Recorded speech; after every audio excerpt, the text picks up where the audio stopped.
ದೇಶದ ಸಾರ್ವತ್ರಿಕ ಚುನಾವಣೆ ನಾಳೆ ಘೋಷಣೆಯಾಗಲಿದೆ.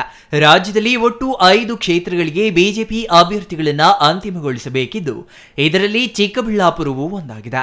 ಮಾಜಿ ಸಚಿವ ಡಾಕ್ಟರ್ ಕೆ ಸುಧಾಕರ್ ಅವರು ಚಿಕ್ಕಬಳ್ಳಾಪುರ ಲೋಕಸಭಾ ಕ್ಷೇತ್ರದ ಬಿಜೆಪಿ ಟಿಕೆಟ್ ಆಕಾಂಕ್ಷಿಯಾಗಿದ್ದು, ತಮ್ಮ ಸ್ವಗ್ರಾಮ ಪೆರೇಸಂದ್ರದಲ್ಲಿ ಶುಕ್ರವಾರ ಬೆಂಬಲಿಗರ ಸಭೆ ನಡೆಸಿದರು. ನಂತರ ಸುದ್ದಿಗಾರರೊಂದಿಗೆ ಮಾತನಾಡಿ, ತಮಗೆ ಟಿಕೆಟ್ ನೀಡುವ ನಿರೀಕ್ಷೆ ಇದೆ.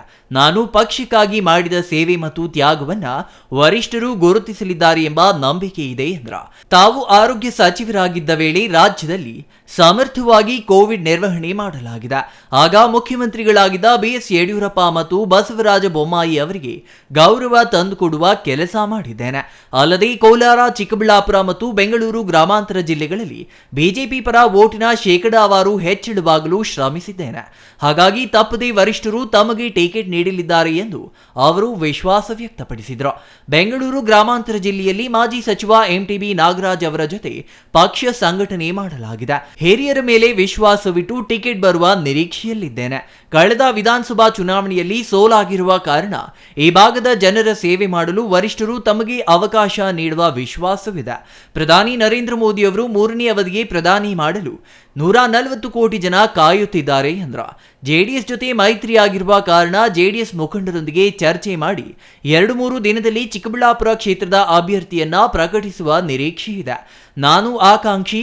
ಯಾರೇ ಅಭ್ಯರ್ಥಿಯಾದರೂ ದೇಶದ ರಕ್ಷಣೆ, ದೇಶದ ಸುಭದ್ರತೆ ಮತ್ತು ದೇಶದ ಅಭಿವೃದ್ಧಿಗೆ ಮೋದಿಯವರು ಮತ್ತೆ ಪ್ರಧಾನಿಯಾಗಲು ಶ್ರಮಿಸುವುದಾಗಿ ಡಾಕ್ಟರ್ ಕೆ ಸುಧಾಕರ್ ಹೇಳಿದರು. ಮೊದಲ ಪಟ್ಟಿಯಲ್ಲಿ ಹೆಸರು ಬರಬೇಕಿತ್ತು ಎಂಬ ನಿರೀಕ್ಷೆ ತಮ್ಮ ಬೆಂಬಲಿಗರಿಗಿದೆ. ಆದರೆ 2ನೇ ಪಟ್ಟಿಯಲ್ಲಿ ತಮ್ಮ ಹೆಸರು ಪ್ರಕಟಿಸುವ ನಿರೀಕ್ಷೆ ಇದೆ ಎಂದರು. ಆಕಾಂಕ್ಷಿಗಳು ಎಷ್ಟೇ ಮಂದಿಯಾದರೂ ಏರುವುದು ತಪ್ಪಲ್ಲ. ಅಲೋಕ್ ವಿಶ್ವನಾಥ್ ಅವರು ಅವಕಾಶ ಕೇಳುತ್ತಿದ್ದಾರೆ. ಅವರು ಕೇಳುವುದು ತಪ್ಪಲ್ಲ. ಯಾವುದು ಸೂಕ್ತ ಎನಿಸುತ್ತೋ ಅದನ್ನ ಪಕ್ಷ ಮಾಡಲಿದೆ. ಪಕ್ಷದ ತೀರ್ಮಾನಕ್ಕೆ ಬದ್ಧರಾಗಿ ತಾವು ಕಾರ್ಯನಿರ್ವಹಿಸುವುದಾಗಿ ಹೇಳಿದ್ರು. ತಾವೇ ನೋಡ್ತಾ ಇದ್ದೀರಿ, ಎಲ್ಲ ಕಾರ್ಯಕರ್ತರ ಸಭೆಗಳನ್ನು ಜಿಲ್ಲಾ ಪಂಚಾಯಿತಿ ವ್ಯಾಪ್ತಿಗಳಲ್ಲಿ ನಾವು ಈಗಾಗಲೇ ಹಮ್ಮಿಕೊಂಡಿದ್ದೇವೆ. ನಮ್ಮೆಲ್ಲ ಮುಖಂಡರುಗಳು, ಮಾಜಿ ಸಚಿವರು, ಮಾಜಿ ಶಾಸಕರು, ಹಾಲಿ ಶಾಸಕರುಗಳು, ನಮ್ಮ ಜಿಲ್ಲಾಧ್ಯಕ್ಷರುಗಳು ಅವರವರ ಕಾರ್ಯಕ್ಷೇತ್ರದಲ್ಲಿ, ಕಾರ್ಯವ್ಯಾಪ್ತಿಯಲ್ಲಿ ಎಲ್ಲ ಪಕ್ಷದ ಮುಖಂಡರುಗಳ ಜೊತೆ ಸಂಘಟನಾ ಸಭೆಗಳು, ಪೂರ್ವಭಾವಿ ಸಭೆಗಳು ಇದನ್ನೆಲ್ಲ ಕೂಡ ನಾವು ಮಾಡಿ ಸರ್ವಸನ್ನದ್ಧರಾಗಿ ಆಗ್ತಾ ಇದ್ದೀವಿ. ಚುನಾವಣೆಯನ್ನು ಎದುರಿಸಲಿಕ್ಕೆ ಪಕ್ಷ ಯಾರಿಗೆ ಉಮೇದುವಾರಿಕೆಯನ್ನು ಮಾಡಲಿ ಅವ್ರ ಪರವಾಗಿ ನಾವು ಪಕ್ಷದ ಅಭ್ಯರ್ಥಿಯನ್ನು ಗೆಲ್ಲಿಸ್ಕೊಳ್ಳಿಕ್ಕೆ ಪ್ರಾಮಾಣಿಕ ಪ್ರಯತ್ನ ನಾವು ಮಾಡ್ತಾ ಇದ್ದೀವಿ. ನನಗೇನು ಟಿಕೆಟ್ ಗೊಂದಲ ಇದೆ ಅಂತ ಅನಿಸೋದಿಲ್ಲ.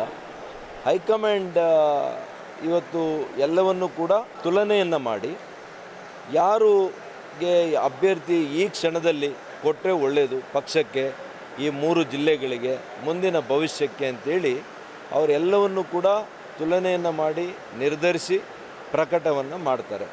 ಯಾರಿಗೇ ಕೊಟ್ಟರೂ ಕೂಡ ನಾನು ಈಗಾಗಲೇ ಹೇಳಿದ್ದೇನೆ, ನಾವೆಲ್ಲರೂ ಕೂಡ ಒಂದೇ. ಭಾರತೀಯ ಜನತಾ ಪಕ್ಷ, JDSನ ಎಲ್ಲ ಕಾರ್ಯಕರ್ತರು ನಾವು ಸೇರಿ ನಮ್ಮ ಅಭ್ಯರ್ಥಿಯನ್ನು ಗೆಲ್ಲಿಸುವಂಥದ್ದಷ್ಟೇ ನಮ್ಮ ಮುಂದಿರ್ತಕ್ಕಂಥ ಸವಾಲು, ನಮ್ಮ ಮುಂದಿರ್ತಕ್ಕಂಥ ನೋಟ್. ಗೊತ್ತಿಲ್ಲ, ಹೈಕಮಾಂಡ್ ನಿರ್ಧಾರ ಆಗಿದ್ದಿದ್ರೆ ಪ್ರಕಟ ಆಗಿಬಿಟ್ಟಿರೋದು.